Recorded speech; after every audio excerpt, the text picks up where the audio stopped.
दर्पण में भी प्रतिबिंब तभी दिखाई देता है अपने इस पार्थिव शरीर का जब वो स्वच्छ हो। अगर मलिन है तो दर्पण में सामर्थ्य है, पर वो मलिनता बीच में आने के कारण आप नहीं समझ पाएंगे कि आपका रूप कैसा है। दर्पण स्वच्छ करो दिखाई देगा। ऐसी ही मन में सामर्थ्य है दर्पण जैसी। जहां मन निर्मल हुआ तो उसी में भगवान का स्वरूप दिखाई देने लगता है, उसी मन में। बात समझ लो। ये ज्यादा पढ़ी लिखी बातें तभी समझ में आती जब उसका स्वाद लिया जाए। जब तक दर्पण में थोड़ा भी धुंधलापन है तो आपको अनुभव नहीं होगा आपके पार्थिव रूप का। ऐसे थोड़े भी मन में जब तक लोक लोकांतर की चाह रूपी मलिनता है तब तक भगवान का रूप दर्शन में नहीं आएगा। जहां मन निर्मल हुआ तो उसी में जो हृदय में भगवान बैठे ना तो वही झलकने लगते हैं। मन भगवान कृष्ण बन जाता है, मन भगवान शिव बन जाता है, मन भगवान हरि हो जाता है। जो आप भाव करोगे वही मन भगवदाकार हो गया, वही प्रभुमय हो गया। अब जहां से मन में वो प्रभु का स्वरूप, तो अब मन नहीं, साक्षात भगवान रह गए, प्रतिबिंब नहीं रह गया। अब तभी भगवान ने कहा इंद्रियाणाम मनश्चास। अगर हम कह दे कि तुम्हारा मन भगवान है तो तुम अनुभव कर पाओगे कितना गंदा निर्णय हमारा अंतःकरण करता है, कितने गंदे भोगों में। क्या भगवान ऐसे हैं? दर्पण है पर ये मल जमा हो गया है। निर्मल मन जन सो मोहि पावा, भगवान कह रहे ना।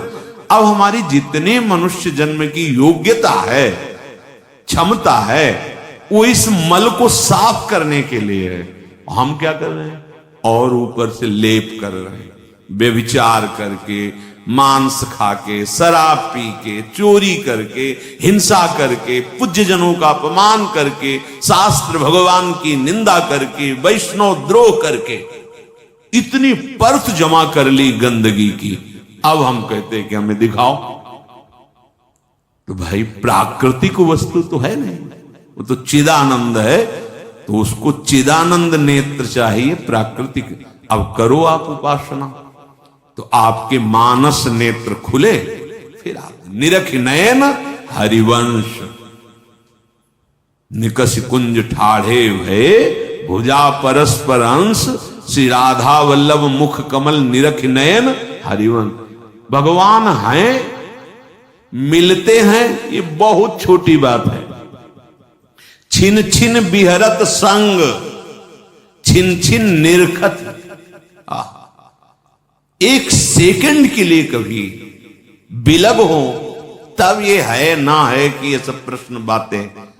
आओ तो आप हृदय की उस स्थिति में आओ जहां से दर्शन होते हैं। त्रपित मानत नैन कुंजरंध्र अवलोकितन, यह सुख कात बने।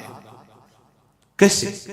ये कोई पार्थिव वस्तु प्रभु नहीं है कि तुम्हारे तर्क से, तुम्हारी बुद्धि के बल से वो जानने में आ जाए। नहीं। अस्मिन दुस्तर घोर संसति तरौ, बड़ा कठिन है भगवत प्राप्ति। क्यों? क्योंकि भगवान का मिलना कठिन नहीं, संसार के राग का त्याग करना बड़ा कठिन है। जिन जिन के जीवन में परमानंद स्वरूप भगवान का अनुभव, लीला में प्रवेश, तत्व ज्ञान, आप उनकी जीवनी पढ़ के देखिए। जितना कुछ उनके चरण आश्रित जनों ने समझ पाया उतने ही लिख रहे हैं। वो क्या अंतःकरण में जो हो रहा है वो तो कोई देख ही नहीं सकता है। कैसा उनका बाह्य जीवन रहा, कैसी उनकी साधना रही, तब जाकर उनके हृदय में विराजमान जो गुप्त रूप से श्री भगवान वो प्रकाशित हुए। भय प्रकट कृपाला, कहां? यहां प्रकट हुए नारायण या गौर श्याम को हृदय निकुंज में। अब आप मनमानी आचरण करने वाले मन से भगवत साक्षात्कार कैसे? जब मन मना भो मत भक्ता आद्याजे माम नमस्कुरु। भगवान कह रहे हैं जब तक आप भगवत मन वाले नहीं बनेंगे तब तक प्रभु के समीप रहते हुए भी अनुभव नहीं कर पाएंगे। नहीं कर पाए, भगवान के अवतार के समय नहीं कर पाए, भगवान के सामने होने पर भी नहीं कर पाए, भगवान के साथ खाते पीते भी नहीं कर पाए। परिवार के भी जन तो थे। किसी ने सलाह ली कि ऐसा अपराध बन गया महर्षियों का, अब वो शाप हुआ है उसके विषय, किसी ने सलाह नहीं ली, सब मनमानी। तो क्या परिणाम? विनाश। जगत गुरु बैठे हुए अखिल सामर्थ्य युक्त है, अनंत शक्ति सामर्थ्यशाली, किसी ने सलाह नहीं ली, किसी ने नहीं पूछा प्रभु ऐसी गलती हो गई, ऐसा ऋषियों ने शाप दे दिया, अब इसका क्या उपाय हो सकता है, किसी ने नहीं पूछा। समीप होने पर भी ऐसा नहीं किया आप जान, जब तक आपका हृदय भगवदा का। इसीलिए नारद भक्ति सूत्र में बड़ा अमृतमय शब्द यह है, तन्मयाहा, प्रभु में। जैसे गोपी जन अपनी स्थिति बता रहे हैं, प्राण भये कान में, कान भये प्राण में। अब ही में न जान पर कान है कि प्राण है। ये अब वासना में तुम्हारा जीवन है, वासना में तुम्हारे प्राण है, तो यही समझ में नहीं आता कि वासना प्राण बन गई है, प्राण वासना बन गई। और तुम जानने की इच्छा भी तो नहीं रखते भगवान की, केवल बुद्धिगत प्रश्न करने से श्री भगवान को नहीं जाना। अस्मिन दुस्तर घोर संस्कृति तरो, बहुत कठिन है इस संसार के राग को मिटाना। तापत्रेणानिशम भ्रातस त्वं क्लिशितोस्यतीव न मनाक प्रापन्नोषि संदुक्षणम। भाई तुम मेरी बात मान लो, भ्रातस त्वं क्लिशितोस्यतीव न मनाक प्राणोन। एक क्षण के लिए भी भैया तुम कभी शांति प्राप्त नहीं कर सकते हो।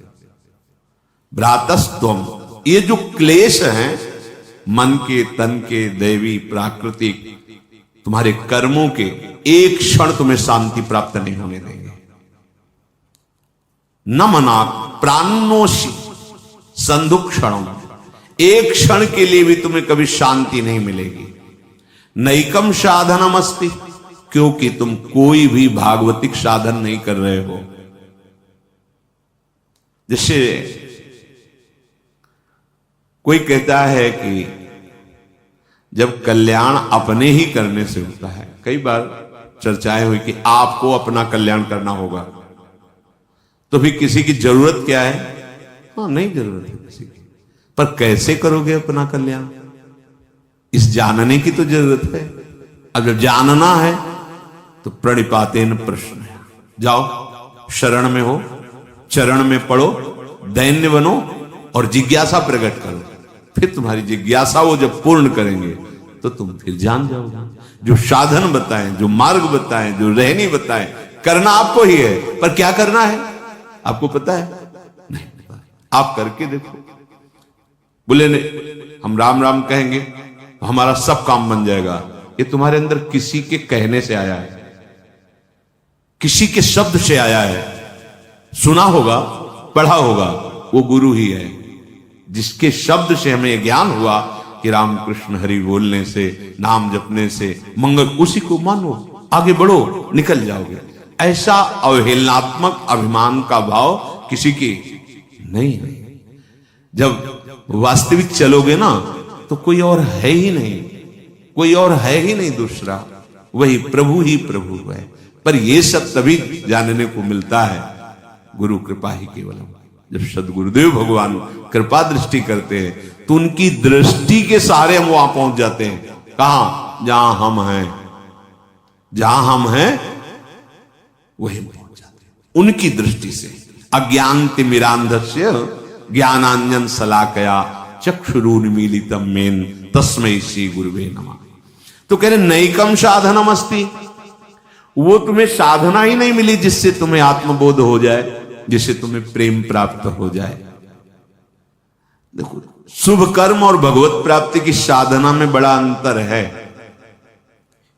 प्रायः शुभ कर्म का अनुष्ठान कोई भाग्यशाली ही करता है, तीर्थयाटन करना, दान पुण्य करना, औषधालय आदि आदि आदि। ये सब करने पर भी अगर अहम तो वो आपको कुछ लाभ देगा, सांसारिक सुख लोक लोकांतर के, पर आपका संसार चक्र नहीं छूटेगा। आप कितना दान करेंगे? ऐसे ऐसे दानी हुए हैं जिनकी शास्त्र महिमा गाई है, तो क्या उनको तत्वबोध हो गया? क्या वो भगवत प्रेमी बन गए? क्या शुभ और अशुभ दोनों कर्मों का कर्ता लय हो जाए, ये अलग बात है, ये मार्ग अलग हो गया। शुभ अशुभ दोनों को करने वाला कर्ता ही नहीं बचा। अब स्वरूप बोध होगा, अब भगवत प्रेम होगा। इसलिए नैकम साधन मस्त श्रीपाद कर, वो साधना ही नहीं हो रही जिससे आपको बोध हो। जैसे कोई कह देते कि हमको तो 20 वर्ष हो गए साधन करते, 18 वर्ष हो गए साधन करते। साधन है चाह न करना। पकड़ो, प्रारंभिक साधन पथ जिसे कहते हैं, मार्ग। चाह ना करना, चाह मिटाना। भगवत प्राप्ति, भगवत प्रेम का मार्ग क्या है? कोई भी शुभ अशुभ चाह ना करना। चलना कैसे? निरंतर नाम जप करते हुए, भगवत आश्रित होकर, भगवत कथा सुनते हुए, भगवत चर्चा कर, ये यात्रा है। लेकिन चलना किस पे है? परमार्थ पथ क्या है? चाह ना करना, कामना मिटाना, चाह रहित होना, ये परमार्थ पथ पे चलना है। तो चले कैसे?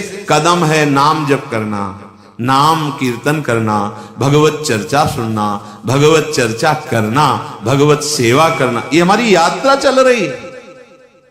अब शुभ कर्म हो रहे हैं और चाह की नवीन नवीन वृत्तियां उत्पन्न हो रही, तो पथिक कहां के हो? जगत के, परमार्थ के नहीं। नैकम साधनम अस्ति, इतना भी कदम नहीं रख पाए अभी परमार्थ पे, क्योंकि चाह रहित होना ये परमार्थ पथ है। अलग अलग मार्ग है ना, ये परमार्थ पथ है। चाह मिटाना, कामना रहित होना, इस मार्ग पे चलना है। सच्चाई से देखो, कितने मिनट तुम कामना रहित रहते हो? कितने मिनट, हम दिन और महीना साल की बात नहीं करते, कितने मिनट तुम कामना रहित होते हो? चेक करके देखो। पर वो निरीक्षण परीक्षण करने वाली बुद्धि भी ठीक होनी चाहिए। अचाह स्थिति कितने सेकंड रहती है? मिनट भी छोड़ो, अचाह स्थिति कितने सेकंड तुम्हारे हृदय में रहती है? देखो, झांक के देखो। चाहते हो कि है वो तो है ही। तुम्हारे आंख मूंद लेने से सूर्य थोड़ी अंतर्ध्यान हो जाएगा। तुम्हारे ना कहने से उस विश्वात्मा की सत्ता थोड़ी खत्म हो जाएगी। नैकम साधनमस्ति, वो एक इतना भी साधन नहीं हो रहा भगवत प्राप्ति का। जब कसौटी पे कसेंगे ना, तो पीतले निकलेगा, सोना है उसमें रत्ती भी नहीं निकलेगा। तो हम लोग कसौटी में खरे उतर।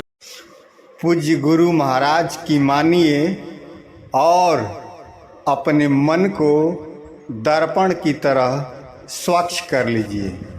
फिर देखिए, प्रभु का जो स्वरूप आप देखना चाहेंगे वही दिखाई देगा। जय श्री राधा वल्लभ।